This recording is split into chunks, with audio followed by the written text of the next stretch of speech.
Come on, Kate, let's go. The snow is starting to get bad, said my coworker. Okay, I'm coming, I muttered. Tonight I am not going to my apartment for an evening of diapers and physiology homework. I am staying with a coworker because they are spraying for bedbugs in my apartment. Let me backtrack here and tell you the odd relationship with my coworker. I am a recent graduate of a very small high school, and 6 months after graduation I am already working an office job at the high school part-time while I am in college. So my coworker, teacher, has known me since I was 16 years old. She helped me with my IEP, and was a friend to me when I needed one. Since my recent graduation have moved from the teacher-student role to friends. I still do not call her by her first name, because it still feels weird. We walked out to the car as the snow seemed to blind me even more. I have poor vision to begin with. Mrs. Darling grabbed my arm and said, "Come here, I know you can't see as it is," as she pulled me to the car.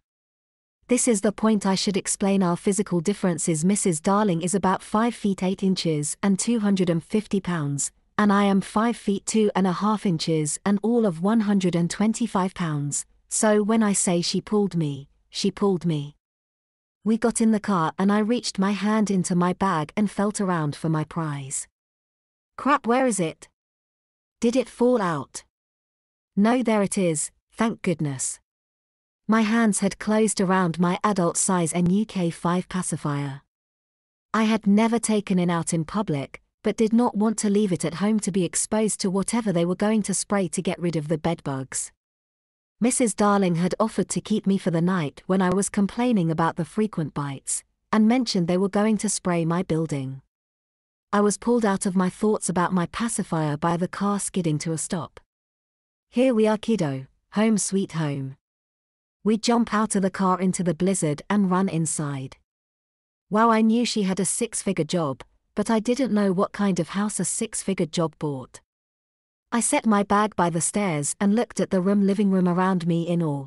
Leather furniture, artwork on the walls, and a TV big enough even I could see what was happening. Sure puts my efficiency apartment to shame. Come into the kitchen, hon. I hadn't even noticed Mrs. Darling had continued walking and I was standing alone in the living room. I slowly walked to the kitchen and barely had time to keep my jaw from dropping to the floor.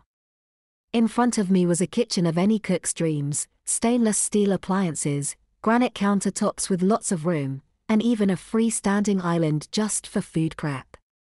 I took a catering class for most of my high school career, so Mrs. Darling knows I love to cook, so she filled me in on where everything was in the kitchen.